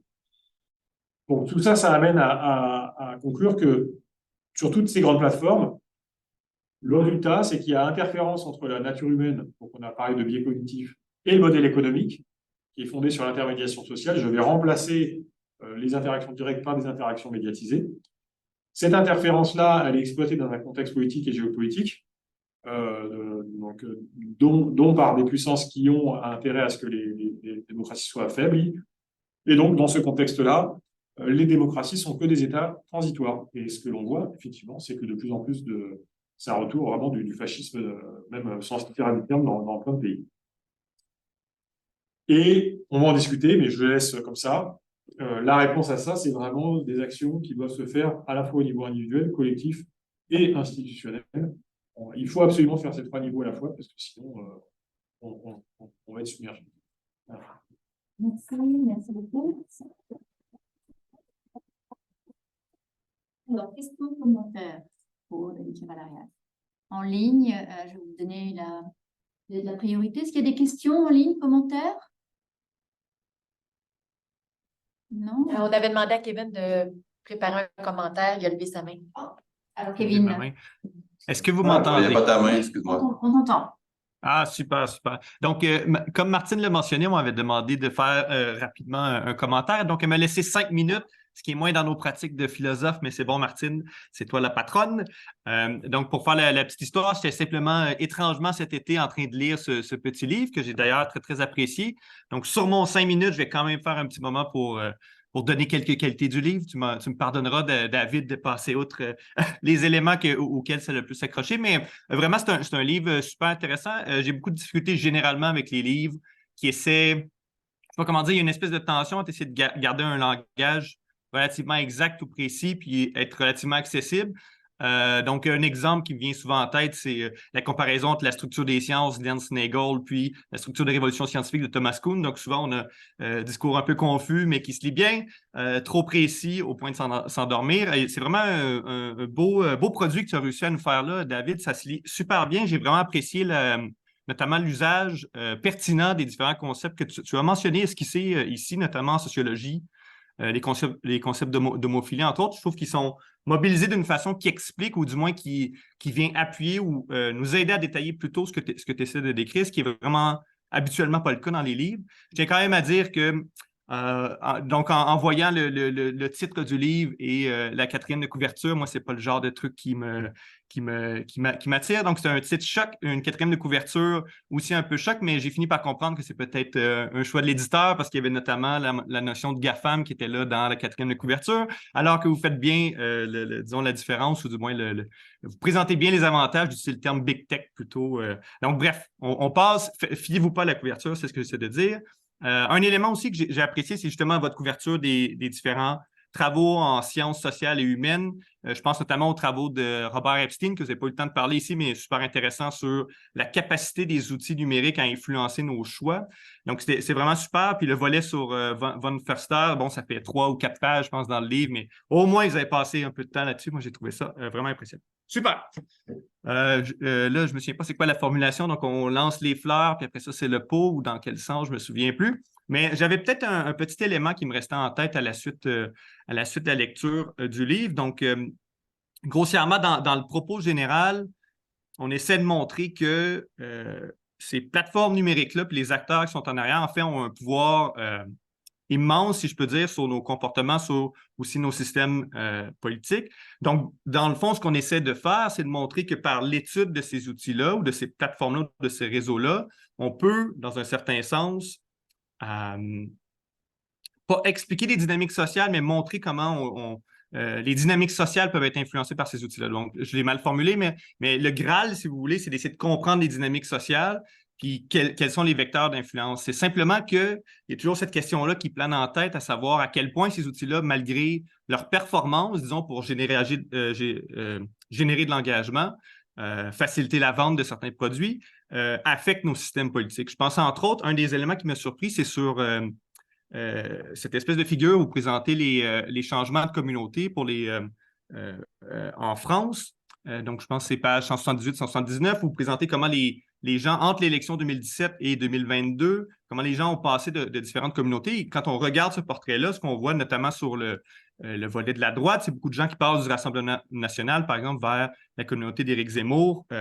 Donc, ce que j'essaie de mentionner ici, c'est que lorsqu'on regarde, par contre, les résultats d'élection, ce sont les 3 mêmes partis qui sont, du moins pour l'élection présidentielle, qui ont été représentés, puis ils ont même été représentés avec un pourcentage un peu plus élevé qu'initialement entre 2017 et 2022. Si on suit votre propos, normalement, comme les gens consomment plus de nouvelles en ligne, l'influence des réseaux sociaux devrait être plus présente. Il y a toutes sortes de dynamiques en arrière qui peuvent expliquer pourquoi ça ne s'est pas traduit, disons, en une montée, par exemple, de M. Zemmour et de son parti. Mais ce que je trouve étrange ici, parfois, c'est que lorsqu'on fait l'analyse des réseaux sur Twitter, on observe des dynamiques. C'est simplement que je me demande à quel point ces dynamiques-là sont représentatives de ce qui se passe dans la société, puis on n'est pas juste en train de... si on n'est pas juste en train de mieux comprendre ce qui se passe sur Twitter. Donc, comment on fait, si je peux résumer ma question, parce qu'avec Martine me coupe, comment on fait, en fait, pour éviter... ou quand on fait ce genre de travaux-là, donc quand on utilise ce genre d'outils-là pour comprendre les dynamiques sociales, parce que c'est ce qu'on essaie de faire, puis les acteurs qui essaient d'influencer les dynamiques sociales, comment on fait pour éviter de conditionnaliser chacune de nos énoncés par les dynamiques qu'on observe sur Twitter ou sur Twitter, on observe que les communautés se comportent comme ça. Donc, je ne sais pas si vous comprenez un peu ma question, là. Oui, tout à fait. Tout à fait. Alors, c'est une excellente question. Je peux répondre? Alors, c'est une excellente question. En fait, là, je ne l'ai pas dit, mais effectivement, je le dis assez, en général, assez souvent. Ce qu'on observe sur Twitter, en général, c'est pas... Twitter n'est pas un sondage de ce qui se passe sur un pays, au niveau d'un pays. Donc là, on était en France, ce n'est pas un sondage sur ce qui se passe sur la France. Et en plus, en fonction des domaines, parfois, c'est absolument pas représentatif. Il se trouve que nous, on a lancé le Politoscope. Donc, quand j'ai lancé le Politoscope sur la politique, Twitter était privilégié au sens où, dans toutes les campagnes politiques, il était utilisé par les candidats pour faire connaître leur programme, etc., etc. Et donc, je me suis dit, c'est un bon média pour saisir le militantisme politique, qui n'est pas le citoyen moyen. Hein. Donc, c'est vraiment le militantisme politique. Maintenant, néanmoins, on peut dire beaucoup de choses avec ça, parce que Si vous regardez l'évolution d'un pays au prisme de ses militants, ça veut dire que vous avez une espèce de miroir déformant, parce que par exemple, on sait que les extrêmes sont beaucoup plus actifs sur un réseau comme Twitter, et donc que leur poids sur les réseaux, c'est pas du tout leur poids dans la vraie vie. Hein. Vous avez un miroir déformant. Mais par contre, si vous avez la capacité de regarder l'évolution du truc, et bien là, vous avez plein d'informations. C'est un peu comme si vous avez un truc déformant et que vous pouvez faire du vélo avec un truc déformant. Ça va tout déformer, mais vous arrivez quand même à voir, hein, parce que vous avancez et donc vous pouvez repérer les trucs. Donc, alors là, par exemple, sur l'analyse qu'on a faite là, donc de l'évolution du paysage politique, je n'ai pas tout à fait la même interprétation que vous. C'est-à-dire que ce que l'on montre, c'est que l'extrême droite s'est complètement développée entre 2017 et 2022. On l'a vu là on voit un truc extrême. Donc ça, c'est énormément développé. On voit aussi l'apparition de cette espèce de verrue anti-dictature sanitaire qui fait que de l'antisystème. Et en fait, ce que l'on voit, c'est qu'il y a eu le Front National, qui était historiquement donc l'extrême droite, a été remplacé par une sorte de trilogie, avec un Front National qui s'est dédiabolisé et qui du coup a été un peu silencieux sur Twitter avec une communauté numérique pas si forte, mais qui se dédiabolisait. Un Zemmour qui allait à l'extrême avec une communauté numérique très très puissante et qui du coup participait à la normalisation de Le Pen. Et un Florian Philippot, donc, qui était la droite complotiste ou la souverainiste alternative, en bref, qui lui faisait que de l'antidictature sanitaire et de l'antisystème. Et donc, en fait, essayait de rendre Macron pire que Le Pen dans l'imaginaire des gens, en disant mais si vous avez encore un mandat de Macron, vous allez voir, il va vous reconfiner, etc. Et donc, en fait, c'est cette trilogie-là qui s'est installée et qui était très efficace. Et ce que l'on a vu, par exemple, moi, en septembre 2022, donc septembre 2021, les élections ont eu lieu en mai 2022. En septembre 2021, je rentre de vacances et je me fais une carte. Et là, je vois plus le PS. Je me dis, il est passé où le PS? Il y avait un gros trou au niveau du PS. En fait, il n'y avait plus de PS. Alors après, ils se sont reconstitués un peu, mais de fait, le PS a fait 2,4%. Hein.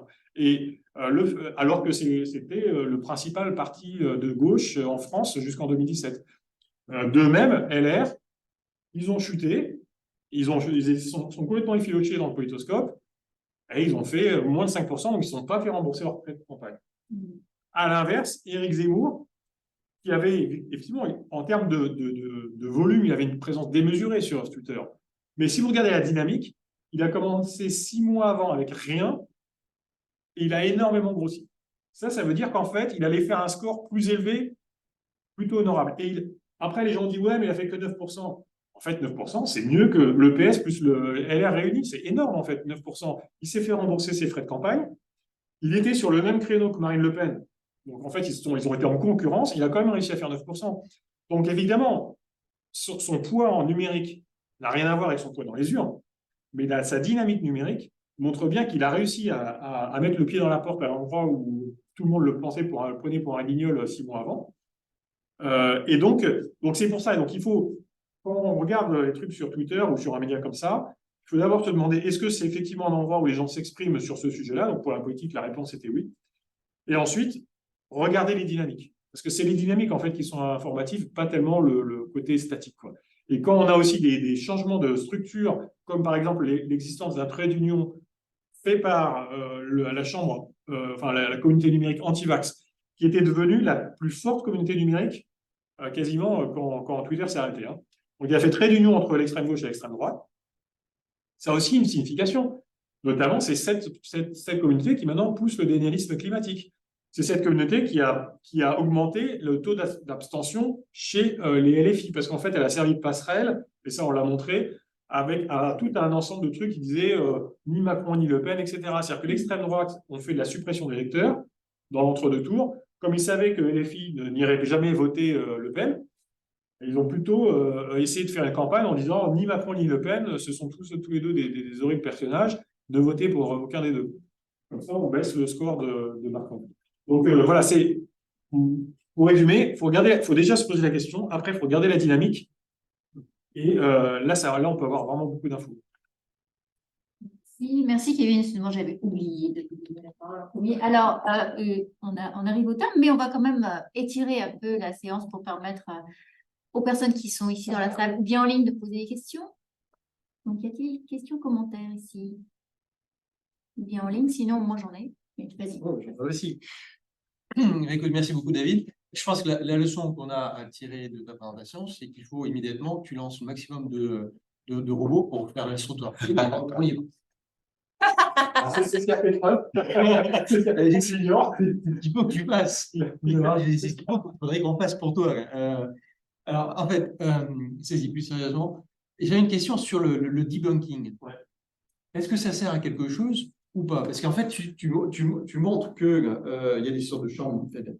Il y a une sorte de consolidation des opinions, des polarisations. Donc, et donc, il semblerait que voilà, ça fait chambre d'écho vis-à-vis du sentiment négatif. D'autre côté, le debunking était aussi localisé. Et la question qui va se poser, c'est est-ce que finalement, il sert à quelque chose ou est-ce qu'il n'arrive pas à rétablir la situation? Et en fait, je me posais la question, mais parce que je trouvais que... Parce que tu as mentionné, c'est le biais de négativité.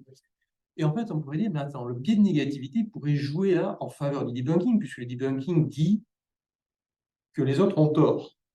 Donc je me dis, est-ce que là aussi, est-ce que c'est quelque chose qui peut jouer en faveur ou pas? Et en fait, la question que je me posais aussi, c'est sur ce biais de négativité-là, dans quelle mesure il joue ou pas vis-à-vis des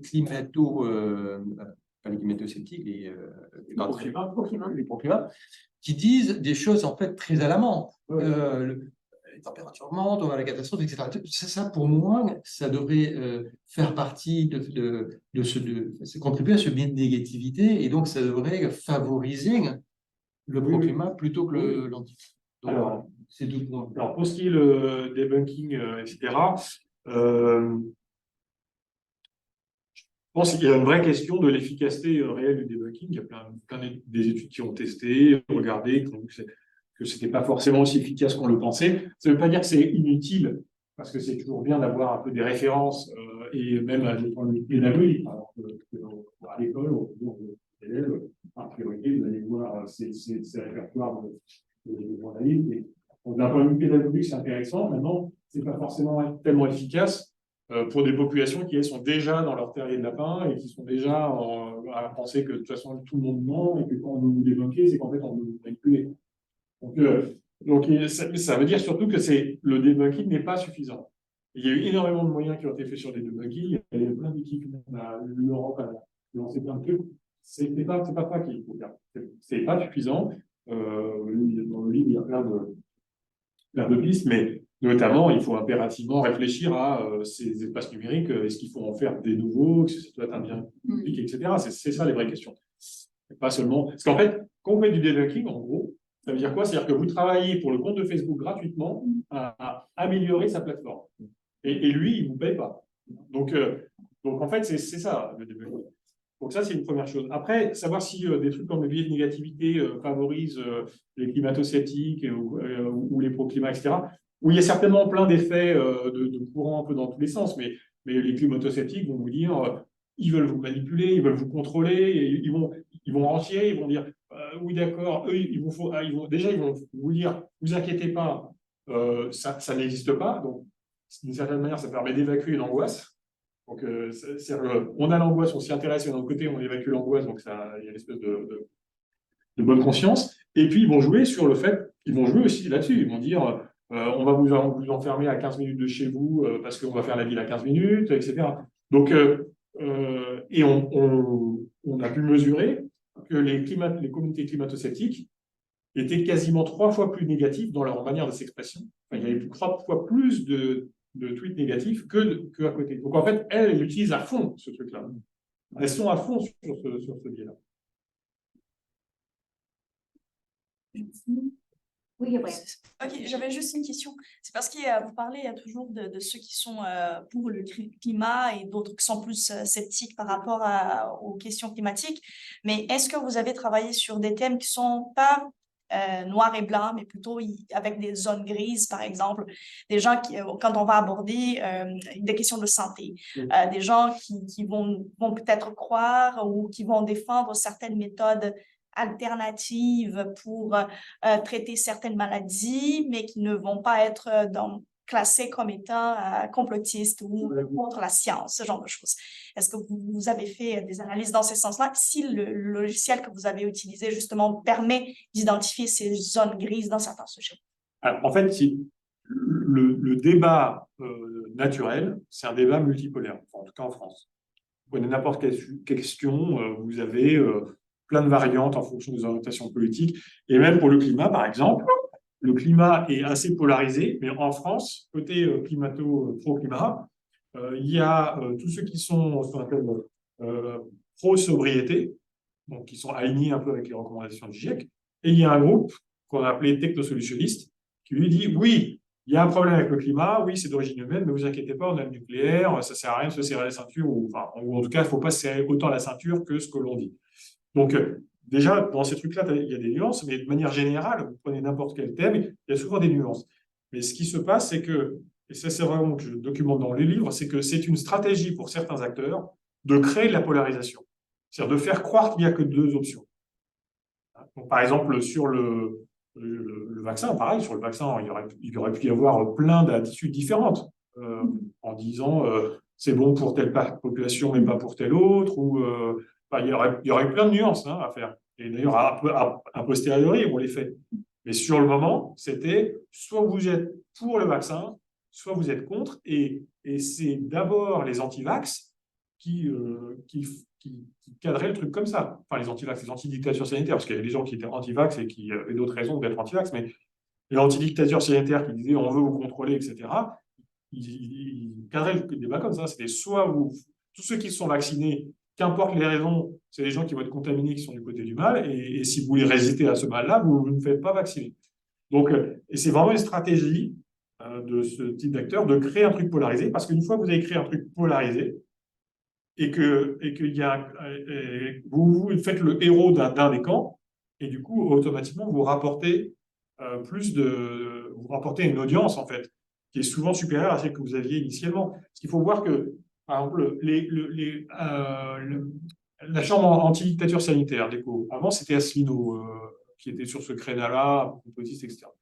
Il faisait 1%, 0,95%. Enfin, c'était rien politiquement. Il s'était présenté au présidentiel, mais c'était rien politiquement, c'était rien dans l'espace politique, c'était zéro. À partir du moment où vous investissez un truc comme l'anti-vaccination, vous récupérez déjà automatiquement les 5% qui sont anti-vax, parce qu'il y avait des anti-vax. Et en plus, vous créez 5 à 10% supplémentaires d'anti-vax par votre discours. Donc en fait, vous passez de 0,5% à 15%. Ça ne fait pas de vous quelqu'un d'un acteur majoritaire en termes politiques au niveau mondial, enfin au niveau d'un pays. Mais ça vous multiplie par je sais pas moi, 10, 30 vos scores, quoi. Donc c'est aussi une opportunité. Donc la polarisation, le fait de polariser et aussi de ramener les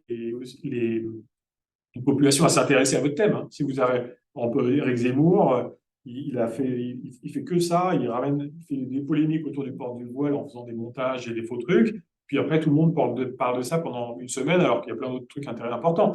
Au Canada, là, il y a eu de la polémique sur ce qu'on met sur les portes des toilettes, savoir s'il faut mettre des bonhommes ou des bonnes femmes ou un truc des deux. Et à côté, il y avait une pénurie de postes d'enseignants. Et à la rentrée, la question, c'est de savoir de quoi on parle. Donc, en fait, à chaque fois que vous créez un débat polarisé où les gens se fight, Merci. Moi, j'ai juste deux questions rapidement parce que je sais qu'on a débordé. La première, elle porte sur Twitter. Twitter comme terrain de recherche un peu idéal, c'est-à-dire qu'il a beaucoup changé. Au début, il était très accessible.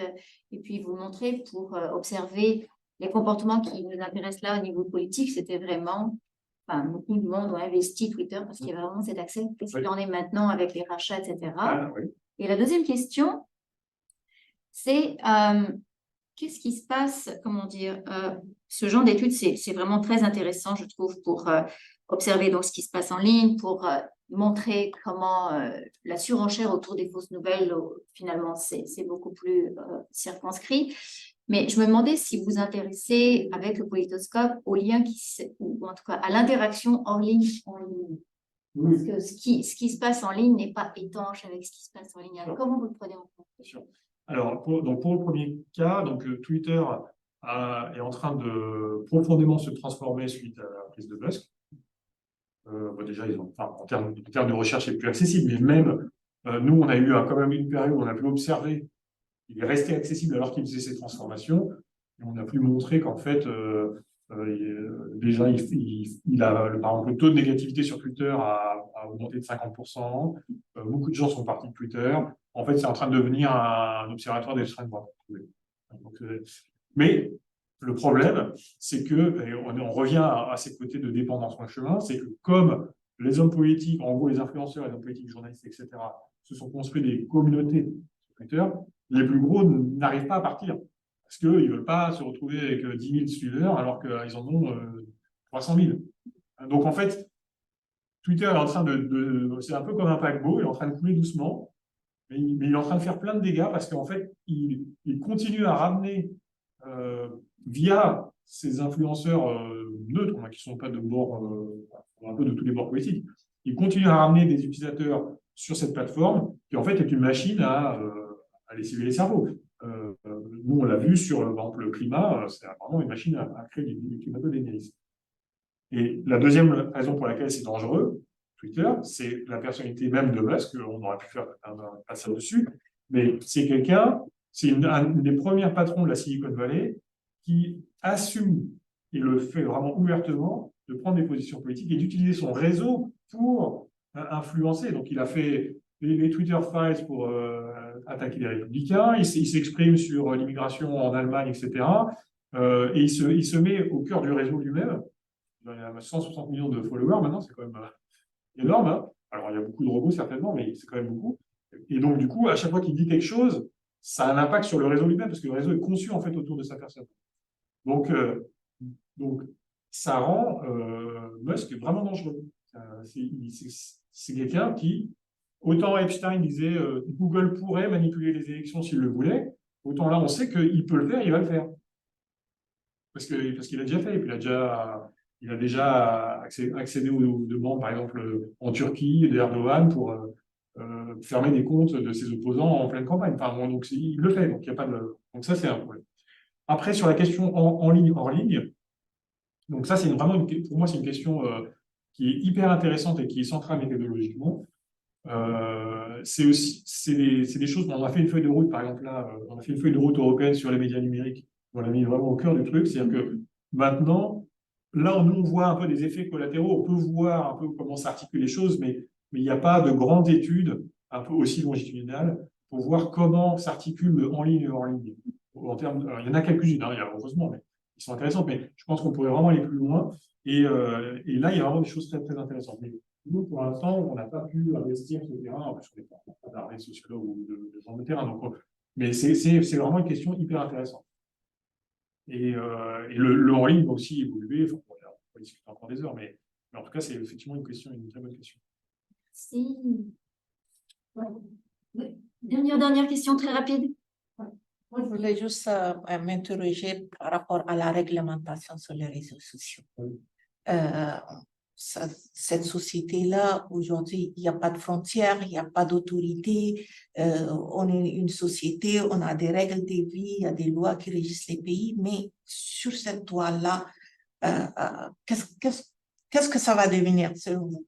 Est-ce qu'il y a une possibilité de réglementer ça? Parce qu'aujourd'hui, l'impact des réseaux sociaux, surtout dans nos pays africains, c'est quasiment autre chose que l'aspect économique de la chose. C'est des influences, on brise vraiment la culture, on brise les règles, il y a une impunité, il y a une vraiment atteinte à la vie privée qu'on n'arrive pas vraiment à maîtriser. On fait des restrictions, les gouvernements ils prennent des décisions, ils font des restrictions, on passe par les VPN.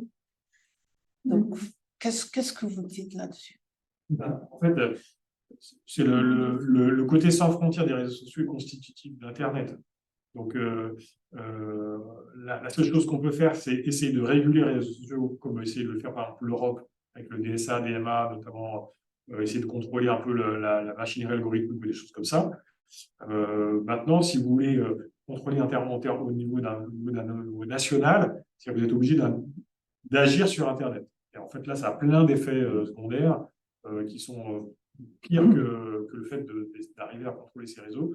Donc, il y a une voie légale, la voie donc hardware, vraiment contrôler les flux. Celle-là, je pense qu'elle n'est pas souhaitable, même si elle commence à être envisagée. Hein, il y a dans les grandes négociations internationales sur le réseau infrastructure Internet, il commence à y avoir des gens qui ont peur qu'à un moment donné, il va y avoir un bloc de l'Est, un bloc de l'Ouest, etc. Enfin, Internet peut se casser à un moment donné. Mais par ailleurs, en fait, ce qui est important, c'est de bien comprendre que les réseaux tels qu'ils sont conçus là, et avec tous leurs défauts, sont là tout simplement parce que, un, ils étaient les premiers à se déployer comme ça, et deux, parce qu'on continue à être dessus. Mais ce ne sont pas des technologies qui sont des technologies hors de portée. Il y a plein de réseaux sociaux alternatifs, de technologies de réseaux sociaux alternatifs qui existent. Il y en a qui sont gratuites et libres, et en fait ne tiennent qu'aux populations et au gouvernement de promouvoir ce genre de choses. Et par rapport à l'Afrique, il y a aussi, et d'ailleurs, ce n'est pas que l'Afrique, d'ailleurs, il y a aussi de manière générale la question de l'éducation.